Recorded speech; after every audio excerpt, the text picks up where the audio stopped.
माननीय सदस्यगण, मैं 18वें लोकसभा के सभी नवनिर्वाचित सदस्यों को बहुत बहुत बधाई और शुभकामनाएं देती हूँ। आप सभी यहाँ देश के मतदाताओं का विश्वास जीतकर आए हैं। देश सेवा और जन सेवा का ये सौभाग्य बहुत कम लोगों को मिलता है। मुझे पूरा विश्वास है आप राष्ट्र प्रथम की भावना के साथ अपना दायित्व निभाएंगे, 140 करोड़ देशवासियों की आकांक्षाओं की पूर्ति का माध्यम बनेंगे। मैं श्री ओम बिरला जी को लोकसभा के अध्यक्ष की गौरवपूर्ण भूमिका के निर्वहन के लिए शुभकामनाएं देती हूँ। उनके पास सार्वजनिक जीवन का बहुत व्यापक अनुभव है। मुझे विश्वास है कि वे लोकतांत्रिक परंपराओं को अपने कौशल से नई ऊंचाई से देने में सफल होंगे। माननीय सदस्यगण, मैं आज कोटि कोटि देशवासियों को की तरफ से भारत के चुनाव आयोग का भी आभार व्यक्त करती हूँ। ये दुनिया का सबसे बड़ा चुनाव था। करीब 64 करोड़ मतदाताओं ने उत्साह और उमंग के साथ अपना कर्तव्य निभाया है। इस बार भी महिलाओं ने बढ़ चढ़कर मतदान में हिस्सा लिया है। इस चुनाव की बहुत सुखद तस्वीर जम्मू कश्मीर में भी सामने आए हैं।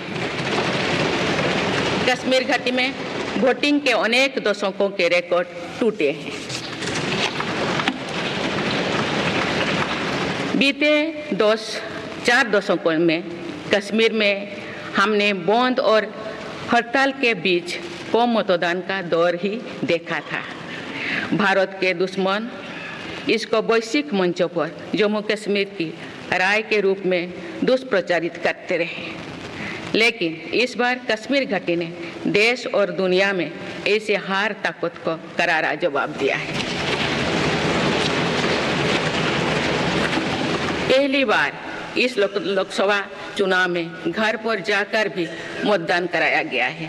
मैं लोकसभा चुनाव से जुड़ी हर कर्मी को सराहना करती हूं और अभिनंदन करती हूं। माननीय सदस्यगण, 2024 के लोकसभा चुनाव की चर्चा आज पूरी दुनिया में हो रही है।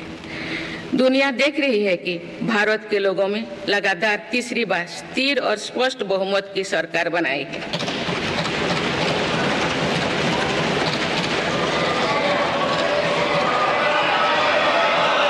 छह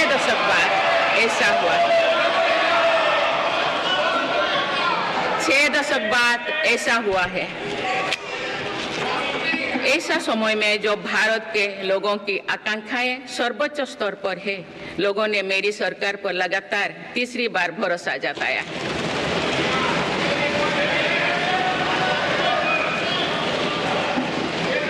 भारत के लोगों को ये पूर्ण विश्वास है कि उनकी आकांक्षाएं सिर्फ मेरी सरकार ही पूरा कर सकती है।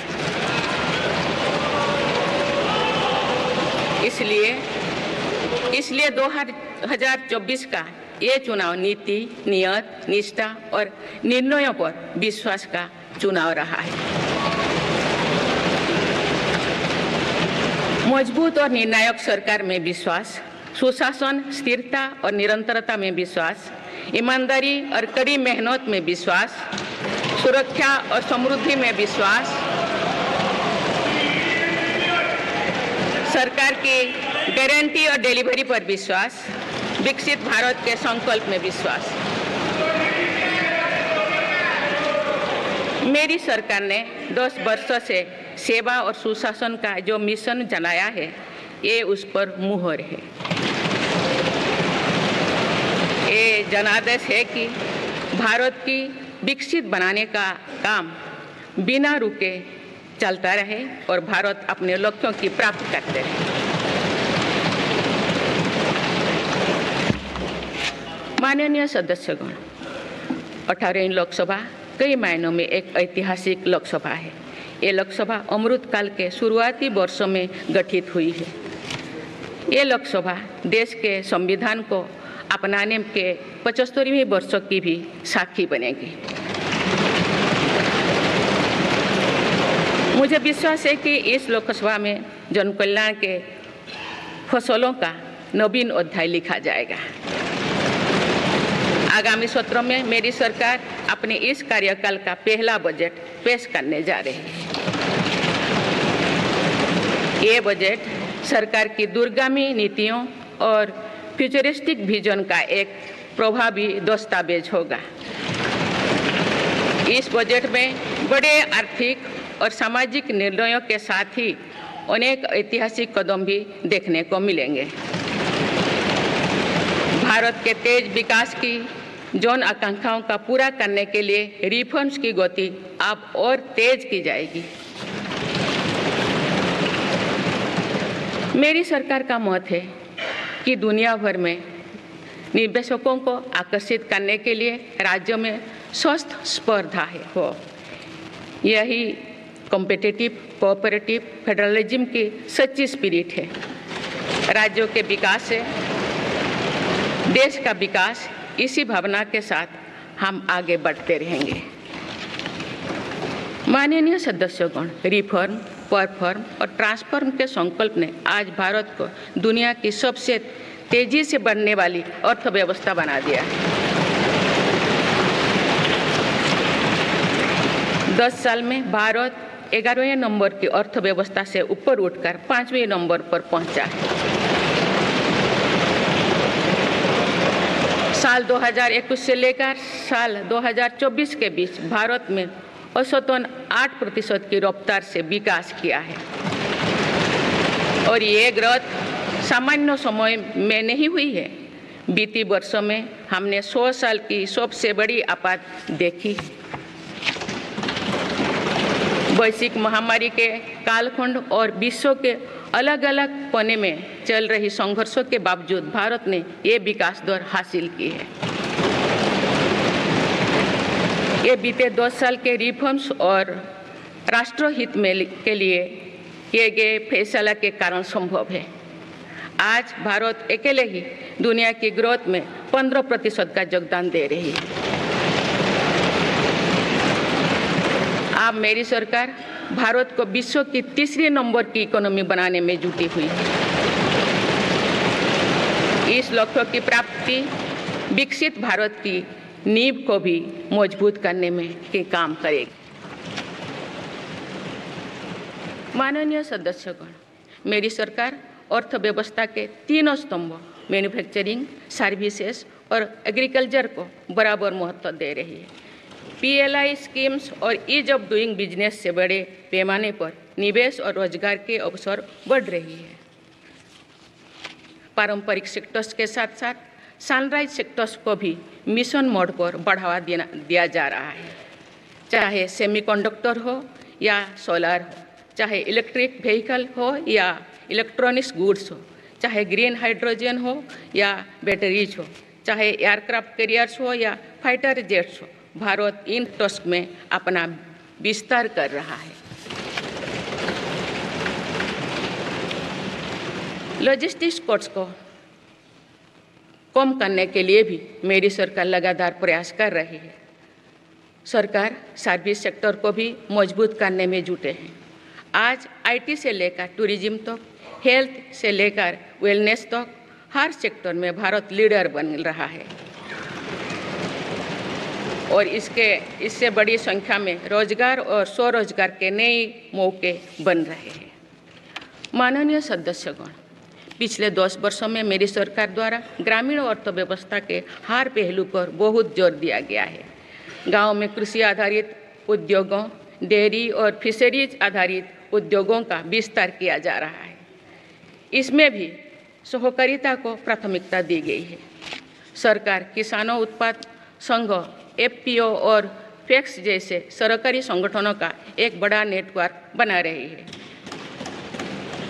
छोटे किसानों की बड़ी समस्या भंडारण से जुड़े होती है, इसलिए मेरी सरकार ने सहकारिता क्षेत्र में दुनिया की सबसे बड़ी भंडारण योजना पर काम शुरू कर चुकी है।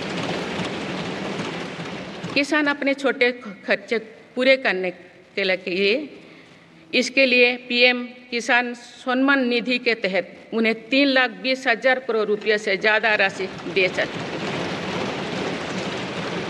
मेरी सरकार के नए कार्यकाल के शुरुआत दिनों से ही किसानों को 20,000 करोड़ रुपया से अधिक की राशि ट्रांसफर की जा चुकी है।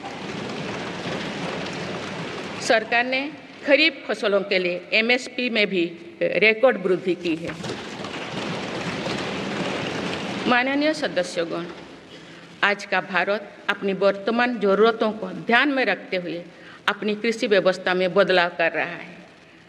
हम ज़्यादा से ज़्यादा आत्मनिर्भर हो और ज़्यादा से ज़्यादा निर्यात से किसानों की आमदनी बढ़े, इस सोच के साथ नीतियाँ बनाई गई है, निर्णय लिए गए हैं। जैसे भारत दलहन और तिलहन में दूसरे देशों पर निर्भरता कम करने के लिए देश के किसानों को हर संभव मदद दे रहे हैं। ग्लोबल मार्केट में किस तरह के फूड प्रोडक्ट की डिमांड ज़्यादा है, इसके आधार पर नई रणनीति बनाई जा रही है।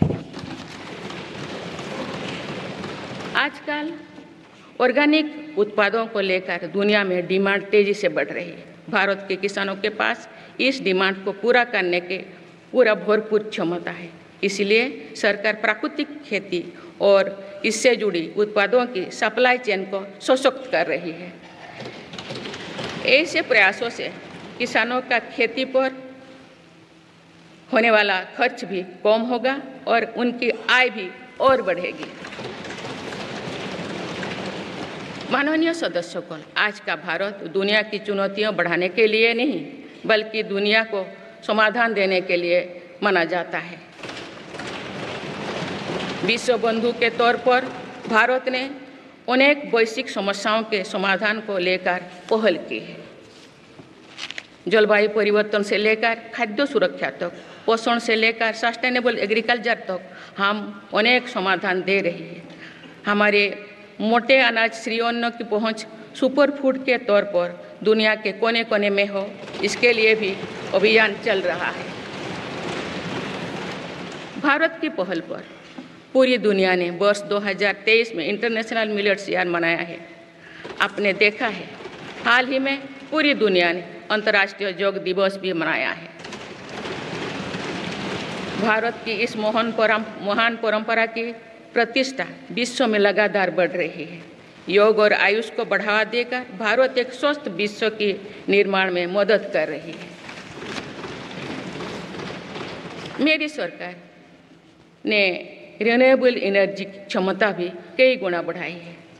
हम जलवायु से जुड़े लक्ष्यों को निर्धारित समय से पहले प्राप्त करने की दिशा दिखा रहा है। नेट जीरो के लिए आज भारत के प्रयास कई दूसरे देशों को प्रेरित कर रहे हैं। इंटरनेशनल सोलर अलायंस जैसे पहल पर आज रिकॉर्ड संख्या में दुनिया के देश हमारे साथ जुड़े हैं। माननीय सदस्यगण, आने वाला समय ग्रीन एरा यानी हरित युग का है। मेरी सरकार इसके लिए भी हर जरूरी कदम उठा रही है। हम हरित उद्योगों पर निवेश बढ़ा रहे हैं, जिससे ग्रीन जॉब्स भी बढ़े हैं। ग्रीन एनर्जी हो या फिर ग्रीन मोबिलिटी, हर मोर्चे पर हम बड़े लक्ष्यों के साथ काम कर रहे हैं। मेरी सरकार अपने शहरों को दुनिया के बेहतरीन लिविंग स्पेस बनाने के लिए भी प्रतिबद्ध है। प्रदूषण से मुक्त, साफ सुथरे और सुविधा युक्त शहरों में रहना भारत के नागरिकों का हक है। विशेष रूप से छोटी शहरें और कस्बे में बीते 10 वर्षों से अभूतपूर्व निवेश किया गया है। भारत में आज दुनिया का तीसरे सबसे बड़ा डोमेस्टिक एविएशन मार्केट है। अप्रैल 2014 में भारत में सिर्फ 209 एयरलाइन रूट्स थे। अप्रैल 2024 में इनकी संख्या बढ़कर 605 हो गया है। हवाई यात्रा में हो रहे इस विस्तार का सीधा लाभ टियर 2, टियर 3 शहरों को हो रहा है। 10 वर्षों में देश के 21 शहरों तक मेट्रो सुविधाएं पहुंची है। वंदे मेट्रो जैसे कई योजनाएं पर काम चल रही है। भारत का पब्लिक ट्रांसपोर्ट दुनिया में बेहतरीन हो, इस लक्ष्य के साथ मेरी सरकार काम कर रही है। माननीय सदस्यगण, मेरा सरकार इन आधुनिक मापदंड पर काम कर रही है, जिससे भारत विकसित देश के सामने बराबरी से खड़े हो सके। इंफ्रास्ट्रक्चर का विकास इस दिशा में बदलते भारत की नई तस्वीर के रूप में उभारा है। मेरी सरकार ने 10 वर्षों में पीएम ग्रामीण सड़क योजना के तहत गांव में 3,80,000 किलोमीटर से ज़्यादा सड़कें बनाई। आज भारत में नेशनल हाईवेज और एक्सप्रेसवेज का जाल बिछ रहा है। नेशनल हाईवेज बनाने की गति में भी 2 गुनी से अधिक की वृद्धि हुई है। अहमदाबाद मुंबई के बीच हाई स्पीड रेल इकोसिस्टम का निर्माण कार्य भी तेजी से आगे बढ़ रहे हैं। मेरी सरकार ने उत्तर, दक्षिण और पूर्वी भारत के बुलेट ट्रेन कॉरिडोर्स के लिए फिजिबिलिटी स्टडीज शुरू करने का फैसला किया है। पहली बार देश में अंतर्देशीय जलमार्गों के विकास पर इतने व्यापक रूप से काम शुरू हुआ है। इसका बड़ा लाभ नॉर्थ ईस्ट को होगा। मेरी सरकार ने नॉर्थ ईस्ट के विकास के लिए 10 वर्षों में आवंटन में 4 गुना से अधिक की वृद्धि की है। सरकार इस क्षेत्र को एक्ट ईस्ट पॉलिसी के तहत स्ट्रेटेजिक गेटवेज बनाने के लिए काम कर रही है। नॉर्थ ईस्ट में हर तरह की कनेक्टिविटी का बढ़ाया जा रहा है। शिक्षा, स्वास्थ्य, पर्यटन, रोजगार, हर क्षेत्र में विकास कार्यों को आगे बढ़ाया जा रहा है। असम में 27,000 करोड़ रुपया की लागत से सेमीकंडक्टर प्लांट बनाया जा रहा है। यानी north east made in India chips को भी सेंटर होने वाला है। मेरी सरकार नॉर्थ ईस्ट में स्थायी शांति के लिए निरंतर काम कर रही है। पिछले इस 10 वर्षों में अनेक पुराने विवादों को हल किया गया, अनेक अहम समझौते हुए हैं। नॉर्थ ईस्ट में अशांत क्षेत्रों में तेज विकास करके चरणबद्ध तरीके से अफवाह हटाने का काम भी जारी है। देश के हर क्षेत्रों में विकास के ये नए आयाम भारत के भविष्य का उद्घोष कर रहे हैं। माननीय सदस्य, वुमेन लेड डेवलपमेंट के लिए समर्पित मेरी सरकार ने महिला सशक्तिकरण के एक नई युग की शुरुआत की है। देश की नारी शक्ति लंबे समय तक लोकसभा और विधानसभा में अधिक भागीदारी की मांग कर रही थी। आप उनके पास नारी शक्ति बंधन अधिनियम की ताकत है। सरकार की योजनाओं की वजह से पिछले 1 दशक में महिलाओं का आर्थिक सामर्थ्य बढ़ा है। आप जानते हैं कि बीते 10 वर्षों में बने 4 करोड़ पीएम आवास में से ज़्यादातर महिलाओं के नाम ही आवंटित हुई है। आप तीसरी कार्यकाल के शुरुआत में ही सरकार ने 3 करोड़ नए घर बनाने की स्वीकृति दे दी है। इनमें से भी अधिकतर घर महिलाओं के नाम पर ही आवंटित होंगे। बीते 10 वर्षों में 10 करोड़ महिलाएं सेल्फ हेल्प ग्रुप्स से जुड़े हैं। मेरी सरकार ने 3 करोड़ महिलाओं को लखपति दीदी बनाने के लिए व्यापक अभियान चलाए हैं। इसके लिए सेल्फ हेल्प ग्रुप्स को आर्थिक मदद भी बढ़ाई जा रही है। सरकार का प्रयास है कि महिलाओं का कौशल बढ़े, कमाई के साधन बढ़े और उनका सम्मान भी बढ़े। नमो ड्रोन दीदी योजना इस लक्ष्य की पूर्ति में सहायक बन रही है। इस योजना के तहत हजारों सेल्फ हेल्प ग्रुप्स की महिलाओं को ड्रोन दिए जा रहे हैं। ड्रोन पायलट बनने की ट्रेनिंग भी दी जा रही है। मेरी सरकार ने हाल ही में कृषि खेती सखी कार्यक्रम भी शुरू किया है। इसके तहत अभी तक सेल्फ हेल्प ग्रुप्स की 30,000 महिलाओं को कृषि सखी के रूप में प्रमाण पत्र दिए गए हैं।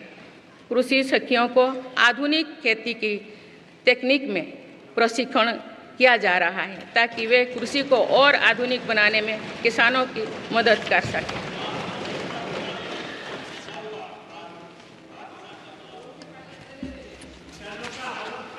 माननीय सदस्यगण, मेरी सरकार का ये भी प्रयास है कि महिलाएं अधिक से अधिक बचत कर सकें।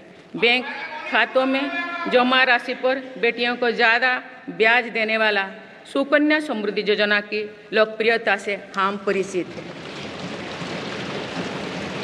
मुफ्त राशन और सस्ते गैस सिलेंडर की योजना से महिलाओं को बहुत लाभ हो रहा है। अब मेरी सरकार बिजली का बिल जीरो करने और बिजली बेचकर कमाई करने की योजना भी लाई है। पीएम सूर्यघर मुफ्त बिजली योजना के तहत घर की छत पर सोलर पैनल लगाए जा रहे हैं। इसके लिए मेरी सरकार प्रति परिवार 78,000 रुपया तक की मदद कर रही है। इतने कम समय में 1 करोड़ से ज़्यादा परिवार इन योजना में रजिस्टर कर चुके हैं। जिन घरों में सोलर पैनल लग चुके हैं, अब वहां बिजली का बिल जीरो हो गया है। माननीय सदस्यगण, विकसित भारत का निर्माण तभी संभव है जब देश के गरीब, युवा, नारी शक्ति और किसान सशक्त होंगे। इसलिए मेरी सरकार की योजनाओं में सर्वोच्च प्राथमिकता इन्हीं 4 स्तंभों को दी जा रही है। हमारी कोशिश इन तो हर सरकारी योजना का लाभ पहुंचाने की है और यही सैचुरेशन को की अप्रोच भी है। जो भारत इस इच्छा शक्ति के साथ काम कर रही है कि सरकारी योजना से एक भी व्यक्ति छूटे नहीं, तो इसका लाभ सभी को होता है।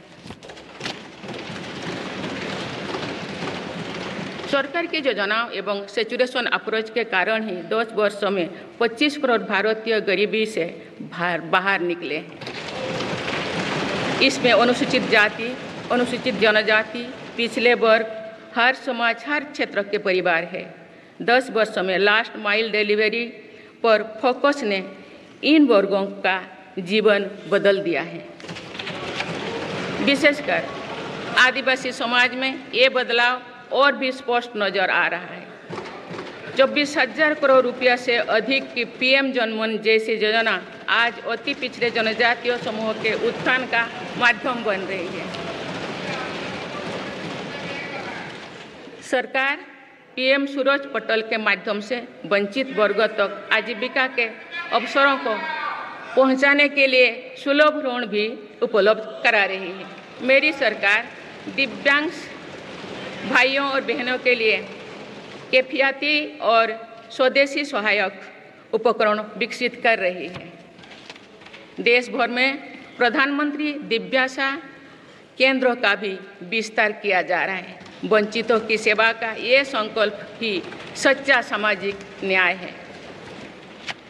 माननीय सदस्यगण, देश की श्रम शक्ति के सम्मान के लिए श्रमिक बंधुओं का कल्याण और सशक्तिकरण मेरी सरकार की प्राथमिकता है।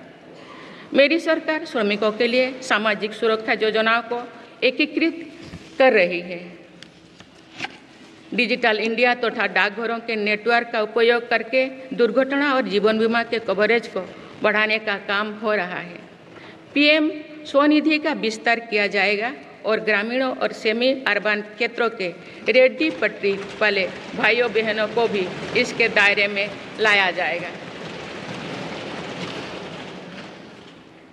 माननीय सदस्यगण, बाबा साहेब डॉक्टर भीमराव अंबेडकर का मानना था कि किसी भी समाज की प्रगति समाज के निचले तबके की प्रगति पर निर्भर करती है।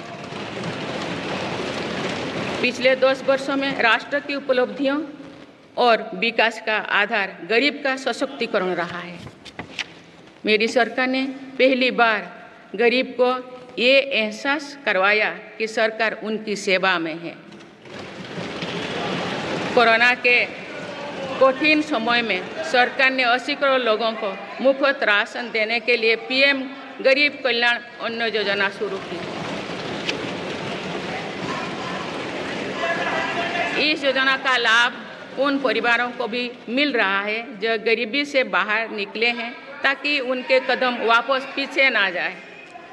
स्वच्छ भारत अभियान में भी गरीब के जीवन की गरिमा से लेकर उसके स्वास्थ्य तक का राष्ट्रीय महत्व का विषय बनाया है। पहली बार देश में करोड़ों गरीबों के लिए शौचालय बनाया गया है। ये प्रयास हमें आश्वस्त करते हैं कि देश आज महात्मा गांधी के आदर्शों का सच्चे अर्थों में अनुसरण कर रहा है। मेरी सरकार 55 करोड़ लाभार्थियों को आयुष्मान भारत योजना के तहत मुफ्त स्वास्थ्य सेवाएं भी उपलब्ध करवाए हैं। देश में 25,000 जन औषधि केंद्रों को खोलने का काम भी तेजी से चल रहा है। आप इस क्षेत्र में सरकार एक और निर्णय लेने जा रही है। आप आयुष्मान भारत योजना के तहत मुफ्त इलाज का लाभ 70 वर्ष से अधिक उम्र के सभी बुजुर्गों को भी मिलेगा। माननीय सदस्यगण, अक्सर विरोधपूर्वक मानसिकता और संकीर्ण स्वार्थों के कारण लोकतंत्र की मूल भावना का बहुत अहित हुआ है। इसका प्रभाव संसदीय प्रणाली पर भी पड़ता है और देश की विकास यात्रा पर भी पड़ता है। देश में कई दशकों तक अस्थिर सरकार के दौर में कई सरकारें चाहते हुए भी ना रिफॉर्म कर पाए और ना ही आवश्यक निर्णय ले पाए। भारत की जनता ने निर्णायक बनकर इस स्थिति को बदला है। बीते 10 वर्षों में ऐसे अनेक रिफॉर्म्स हुई है जिनका बहुत लाभ देश को आज मिल रहा है।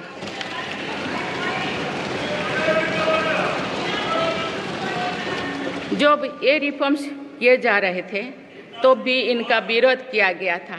नकारात्मकता फैसले की कोशिश की गई थी, लेकिन ये सारे रिफॉर्म्स समय की कसौटी पर खरे साबित हुए हैं।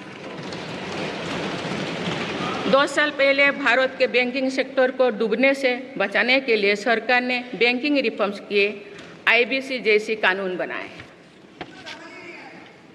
आज इन्हीं रिफॉर्म्स ने भारत के बैंकिंग सेक्टर को दुनिया के सबसे मजबूत बैंकिंग सेक्टर में से एक बना लिया है। हमारे सार्वजनिक क्षेत्रों के बैंक आज मजबूत और लाभदायक है। सार्वजनिक क्षेत्रों के बैंकों के लाभ 2023-24 में 1.4 लाख करोड़ रुपये को पार कर गया, जो पिछले वर्षों की तुलना में 35% अधिक है। हमारे बैंकों की मजबूती उन्हें ऋण आधार का विस्तार करने और राष्ट्र के आर्थिक विकास में योगदान करने के लिए सक्षम बनाती है। सरकारी बैंकों का NPA भी लगातार कम हो रही है। आज SBI रिकॉर्ड मुनाफे पर है। आज LIC पहले से कहीं अधिक मजबूत है। आज HAL भी देश की डिफेंस इंडस्ट्री को ताकत दे रही है। आज GST भारत की इकोनॉमी को फॉर्मलाइज करने का, व्यापार कारोबार को आसान बनाने का माध्यम बना रहे हैं। अप्रैल महीने में पहली बार GST कलेक्शन ने 2 लाख करोड़ रुपये का स्तर पार कर गया है। इससे राज्यों की आर्थिक ताकत भी बढ़ी है। डिजिटल इंडिया और डिजिटल पेमेंट्स के प्रति भी आज पूरा विश्व आकर्षित हो रही है। माननीय सदस्यगण, एक सशक्त भारत के लिए हमारे सैन्य बलों में आधुनिकता जरूरी है। युद्ध की स्थिति में हम सर्वश्रेष्ठ रहें, इसके लिए सेनाओं में रिफॉर्म्स की प्रक्रिया निरंतर जारी रहनी चाहिए। इसी सोच के साथ मेरी सरकार ने बीते 10 वर्षों में डिफेंस सेक्टर में अनेक रिफॉर्म्स किए हैं। GDS जैसे रिफॉर्म्स ने हमारी सेनाओं को नई मजबूती दी है। मेरी सरकार ने डिफेंस सेक्टर को आत्मनिर्भर बनाने के कई महत्वपूर्ण कदम उठाए हैं। ऑर्डिनेंस फैक्ट्रीज के रिफॉर्म से डिफेंस सेक्टर को बहुत लाभ हुआ है। 40 से अधिक ऑर्डिनेंस फैक्ट्रीज को 7 निगमों में संगठित करने से उनकी क्षमता और दक्षता दोनों बढ़ी है। ऐसे ही रिफॉर्म्स के कारण भारत आज 1 लाख करोड़ रुपये से अधिक की डिफेंस मैन्युफैक्चरिंग कर रहा है। पिछले एक दशक में हमारे डिफेंस एक्सपोर्ट 18 गुना अधिक होकर 21,000 करोड़ रुपया तक पहुंच चुका है। फिलीपींस के साथ ब्रह्मोस मिसाइल का रक्षा सौदा डिफेंस एक्सपोर्ट के क्षेत्र में भारत की पहचान मजबूत कर रहा है। सरकार ने युवाओं और उनके स्टार्टअप्स को बढ़ावा देकर आत्मनिर्भर डिफेंस सेक्टर की मजबूत नींव तैयार की है। मेरी सरकार उत्तर प्रदेश और तमिलनाडु में 2 डिफेंस कॉरिडोर्स भी विकसित कर रही है। हम सभी के लिए एक खुशी की बात है कि पिछले वर्ष हमारी सैन्य जरूरतों की लगभग 70% खरीद भारतीय उद्योगों से ही की गई है। हमारी सेनाओं ने 500 से अधिक सैन्य साजो सामान को विदेशों में नहीं मंगाना तय किया है। ये सभी हथियार और उपकरण अब सिर्फ भारतीय कंपनियों से ही खरीद की जाएगी। मेरी सरकार ने सैनिकों के हितों को भी हमेशा प्राथमिकता दी है। तभी 4 दशक के बाद वन रैंक वन पेंशन को लागू किया गया है।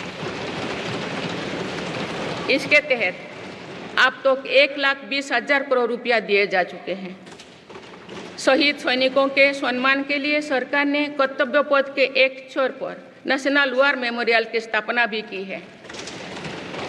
ये प्रयास केवल वीर जवानों के प्रति कृतज्ञ राष्ट्र का नमन ही नहीं है, बल्कि राष्ट्र प्रथम की अनवरत प्रेरणा का स्रोत भी है।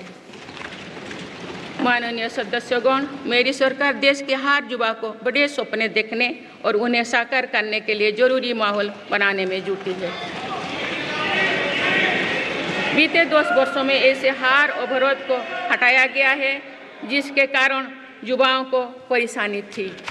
पहले अपने ही प्रमाण पत्रों को अटेस्ट करने के लिए युवाओं को भटकना पड़ता था। अब युवा सेल्फ अटेस्टेड करने का काम कर रहे हैं। केंद्र सरकार की ग्रुप सी ग्रुप डी भर्तियों से इंटरव्यू को खत्म किया गया है। पहले जो विद्यार्थी सिर्फ भारतीय भाषा में पढ़ाई करते थे, उनके साथ अन्याय की जाती थी। मेरी सरकार ने नई राष्ट्रीय शिक्षा नीति लागू कर इस अन्याय को दूर करने के लिए कदम उठाए हैं। युवाओं को अब भारतीय भाषा में इंजीनियरिंग की पढ़ाई का विकल्प भी मिला है। विगत 10 वर्ष में देश में 7 नई IIT, 16 IIIT, 7 IIM, 15 नए एम्स, 315 मेडिकल कॉलेज और 390 विश्वविद्यालय स्थापित किया गया है। मेरी सरकार इन संस्थानों को और मजबूत बनाकर आवश्यकता के अनुसार इनकी संस्था को भी बढ़ाएंगे। सरकार एक डिजिटल विश्वविद्यालय बनाने की दिशा में भी काम कर रही है। अटल टिंकरिंग लैब्स, स्टार्टअप इंडिया और स्टैंडअप इंडिया जैसे अभियान हमारे युवाओं का सामर्थ्य बढ़ा रहे हैं। इन्हीं प्रयासों से आज भारत दुनिया का तीसरा सबसे बड़ा स्टार्टअप इकोसिस्टम बन चुका है। माननीय सदस्यगण, सरकार का ये निरंतर प्रयास है कि देश के युवाओं को अपनी प्रतिभा दिखाने का उचित अवसर मिले। सरकारी भर्ती हो या फिर परीक्षाएं, सुनिए, परीक्षाएं किसी भी कारण से इनमें रुकावट आए, ये उचित नहीं है। इनमें शुचिता और पारदर्शिता बहुत जरूरी है। हाल ही में कुछ परीक्षाओं में हुई पेपर लीक की घटनाओं की निष्पक्ष जांच और दोषियों को कड़ी से कड़ी सजा दिलवाने के लिए मेरी सरकार प्रतिबद्ध है। इससे पहले भी हमने देखा है कि कई राज्यों में पेपर लीक की घटनाएं होती रही है। इस पर दलीय राजनीति से ऊपर उठकर देशव्यापी ठोस उपाय करने की जरूरत है। संसद ने भी परीक्षा में होने वाली गड़बड़ियों के विरुद्ध एक सख्त कानून बनाया है। मेरी सरकार परीक्षाओं से जुड़ी संस्थाओं, उनके कामकाज के तरीके, परीक्षा प्रक्रिया सभी में बड़ी सुधार करने की दिशा में काम कर रही है। माननीय सदस्यगण, मेरी सरकार ने युवाओं की राष्ट्र निर्माण में भागीदारी और बढ़ाने के लिए मेरा युवा भारत माय भारत अभियान की शुरुआत भी की है। इसमें अब तक 1.5 करोड़ से अधिक युवाओं का पंजीकरण हो चुका है। इस पहल से युवा में नेतृत्व कौशल और सेवा भावना का बीजारोपण होगा। आज हमारे युवाओं को खेलों में भी आगे बढ़ने के नए अवसर मिल रहे हैं। मेरी सरकार के प्रभावी प्रयासों का परिणाम है कि भारत के युवा खिलाड़ी वैश्विक मंचों पर रिकॉर्ड संख्या में मेडल्स जीत रहे हैं। कुछ ही दिनों बाद पेरिस ओलंपिक्स में भी शुरू होने वाले जा रहे हैं। ओलंपिक्स में देश का प्रतिनिधित्व करने वाले हर खिलाड़ी पर हमें गर्व है। मैं उन्हें अपनी शुभकामनाएं देती हूँ। इन उपलब्धियों को और आगे ले जाने के लिए भारतीय ओलंपिक संघ 2036 ओलंपिक्स खेलों की मेजबानी की तैयारी भी कर रही है। माननीय सदस्यगण, जुलाई की 1 तारीख से देश में भारतीय न्याय संहिता भी लागू हो जाएगी।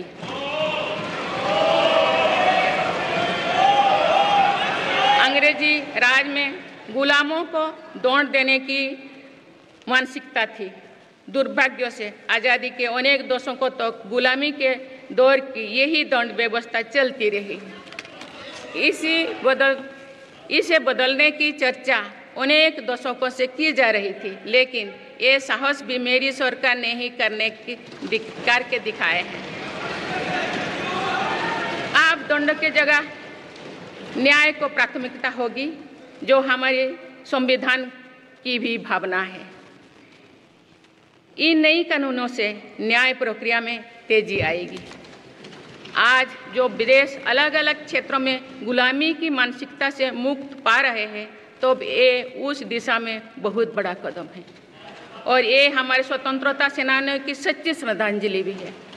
मेरा सरकार ने सीएए कानून के तहत शरणार्थियों को नागरिकता देना शुरू कर दिया है। इससे बंटवारे से पीड़ित अनेक परिवारों के लिए सम्मान का जीवन जीना तय हुआ है। जिन परिवारों को सीएए के तहत नागरिकता मिली है, मैं उनके बेहतर भविष्य की कामना करती हूँ।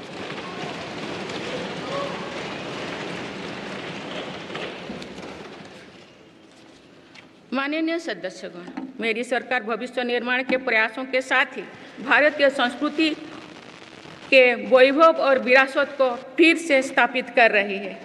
हाल में नालंदा यूनिवर्सिटी के भव्य कैंपस के रूप में इसमें एक नया अध्याय जुड़ा है। नालंदा सिर्फ एक यूनिवर्सिटी मात्र नहीं थी, बल्कि ये वैश्विक ज्ञान केंद्र के रूप में भारत के गौरवशाली अतीत का प्रमाण थी। मुझे विश्वास है कि नई नालंदा यूनिवर्सिटी भारत को ग्लोबल नॉलेज हब बनाने में सहायक सिद्ध होगी। मेरी सरकार का ये प्रयास है कि भावी पीढ़ियों को हजारों वर्षों की हमारी विरासत प्रेरणा देती है। इसलिए पूरे देश में तीर्थस्थलों को आस्था और आध्यात्म के केंद्रों को सजाया संवारा जा रहा है। माननीय सदस्यगण, मेरी सरकार विकास के साथ ही विरासत पर भी उतना ही गर्व करते हुए काम कर रही है। विरासत पर गर्व का ये संकल्प आज अनुसूचित जाति, अनुसूचित जनजाति, वंचित वर्ग और सर्व समाज के गौरव का प्रतीक बन रहा है। मेरी सरकार ने भगवान बिरसा मुंडा के जन्म दिवस को जनजातीय गौरव दिवस के रूप में मनाने की शुरुआत की है। अब अगले वर्ष भगवान बिरसा मुंडा की 150वीं जयंती के पूरे देश में धूमधाम से मनाया जाएगा। देश रानी दुर्गावती की 500वीं जयंती को भी व्यापक स्तर पर मना रहा है। पिछले महीने ही देश ने रानी अहिल्याबाई होलकर की 300वीं जयंती का साल भर चलने वाला महोत्सव भी शुरू किया गया है। इससे पहले सरकार गुरु नानक देव जी का 550वां और गुरु गोविंद सिंह जी का 350वां प्रकाश पर्व भी धूमधाम से मना चुके हैं। एक भारत श्रेष्ठ भारत के भाव से काशी तमिल संगमम, सौराष्ट्र तमिल संगमम जैसी उत्सवों की परिपाटी भी मेरी ही सरकार ने शुरू की है। इन आयोजनों से हमारी नई पीढ़ियों को राष्ट्र निर्माण की प्रेरणा मिलती है और राष्ट्र पर गौरव का भाव और मजबूत होता है। माननीय सदस्यगण, हमारी सफलताएं हमारी साझी धरोहर है, इसीलिए उन्हें अपनाने में संकोच नहीं, स्वाभिमान होना चाहिए। आज अनेक सेक्टर्स में भारत बहुत अच्छा प्रदर्शन कर रहा है। ये उपलब्धियां हमें हमारी प्रगति और सफलताओं पर गर्व करने की अपार अवसर देती है। जो भारत डिजिटल पेमेंट्स के मामले में दुनिया में अच्छा प्रदर्शन करता है, तो हमें गर्व होना चाहिए। जो भारत के वैज्ञानिक चंद्रयान को चंद्रमा के दक्षिणी ध्रुव पर सफलता से उतारते हैं तो हमें गर्व होना चाहिए।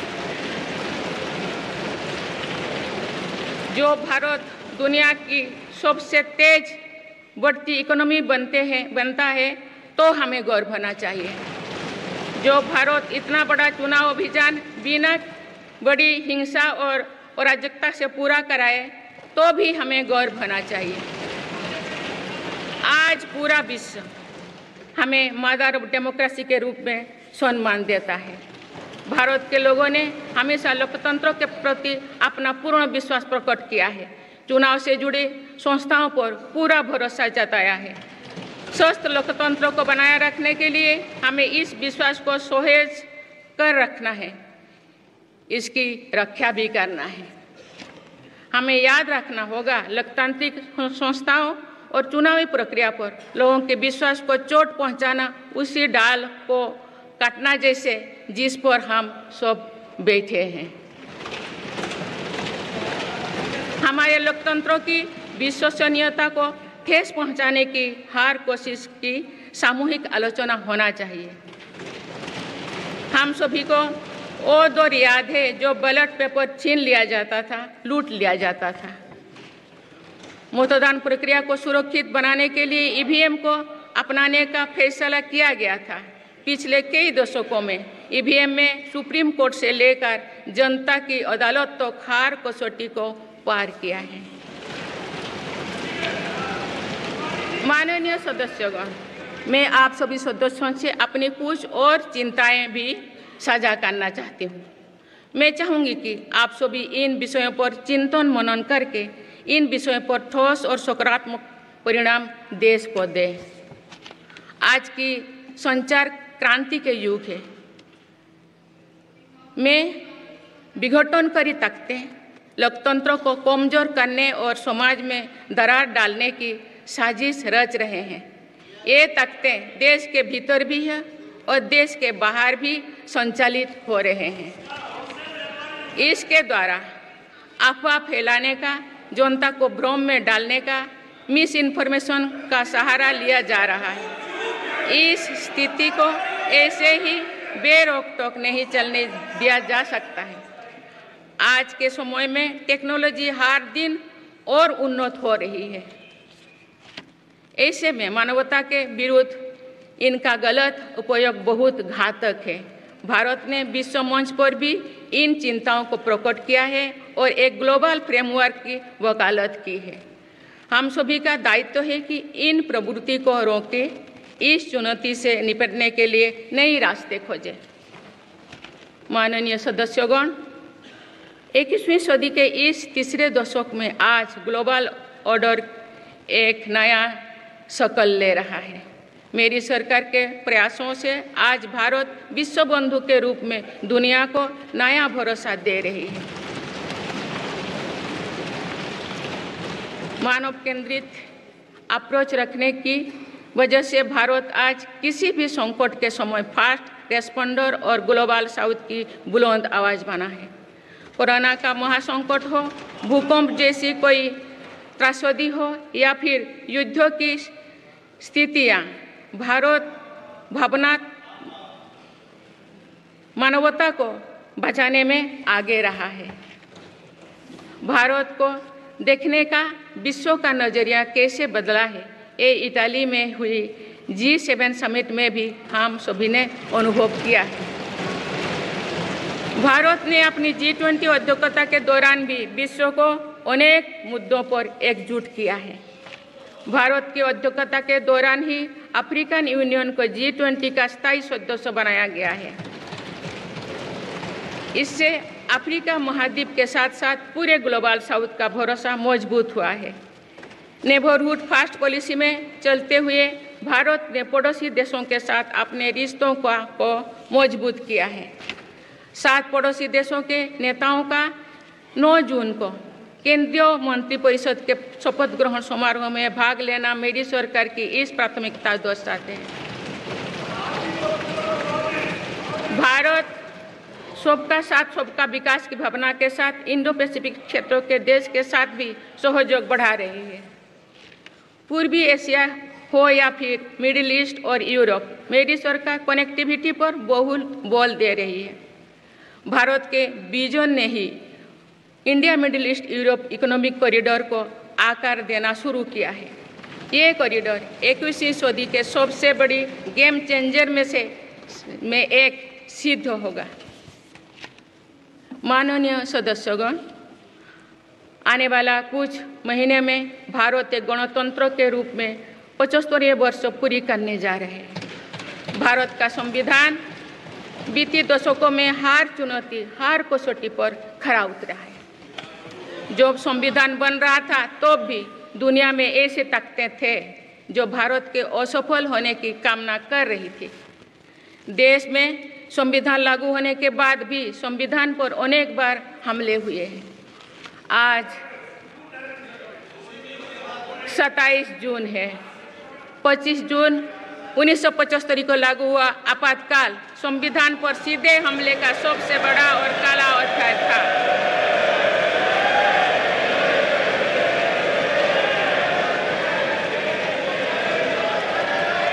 तो पूरे देश में हाहाकार मच गया था, लेकिन ऐसी असंवैधानिक ताकतों पर देश ने विजय प्राप्त करके दिखाया, क्योंकि भारत के मूल में गणतंत्र की परंपराएं रही है।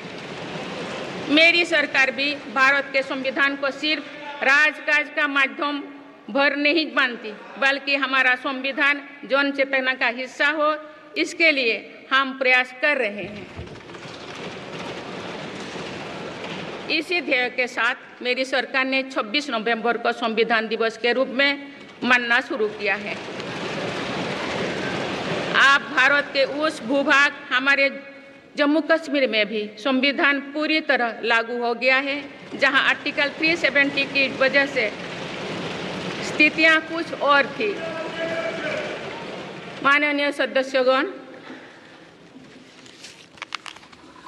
राष्ट्र की उपलब्धियों के निर्धारण इस बात से होता है कि हम अपने दायित्वों का निर्वहन कितनी निष्ठा से कर रहे हैं। 18वें लोकसभा में कई नए सदस्य पहली बार संसदीय प्रणाली का हिस्सा बने हैं। पुराने सदस्य भी नए उत्साह के साथ आए हैं। आप सभी जानते हैं कि आज का समय हर प्रकार से भारत के लिए बहुत अनुकूल है। आने वाले वर्षों में भारत की सरकार और संसद का क्या निर्णय लेती है, क्या नीतियां बनाती है, इस पर पूरा विश्व की नज़र है। इस अनुकूल समय का अधिक से अधिक लाभ देश को मिले, ये दायित्व सरकार के साथ साथ संसद के हर सदस्यों का भी होना चाहिए। पिछले 10 वर्षों में जो रिफॉर्म्स हुई है, जो नया आत्मविश्वास देश में आया है, इससे हम विकसित भारत बनाने के लिए नई गति प्राप्त कर चुके हैं। हम सभी को ये हमेशा ध्यान रखना है कि विकसित भारत का निर्माण देश के हर नागरिक की आकांक्षा है, संकल्प भी है। इस संकल्प की सिद्धि में अवरोध पैदा ना हो, ये हम सभी का दायित्व है, भी कर्तव्य भी है। नीतियों का विरोध और संसदीय कामकाज का विरोध दो भिन्न बातें हैं। जब संसद सुचारू रूप से चलती है, जब यहाँ स्वस्थ चर्चा परिचर्चा होती है, जब दूरगामी निर्णय होते हैं, तो लोगों का विश्वास सिर्फ सरकार ही नहीं, पूरी व्यवस्था पर बनता है। इसीलिए मुझे भरोसा है कि संसद के पल पल का सदुपयोग होगा, जनहित को प्राथमिकता मिलेगा। माननीय सदस्यगण, हमारे वेदों में हमारे ऋषियों ने हमें कुछ नीति बाणी दिए हैं, जैसे कि समान मंत्र हो समिति ही समानी की प्रेरणा दी है। अर्थात हम एक समान विचार और लक्ष्य लेकर एक साथ काम करें, यही इस संसद की मूल भावना है। इसलिए जब भारत तीसरी नंबर की इकोनॉमी बनेगा, तो देश की इस सफलता में आपकी भी सहभागिता होगी।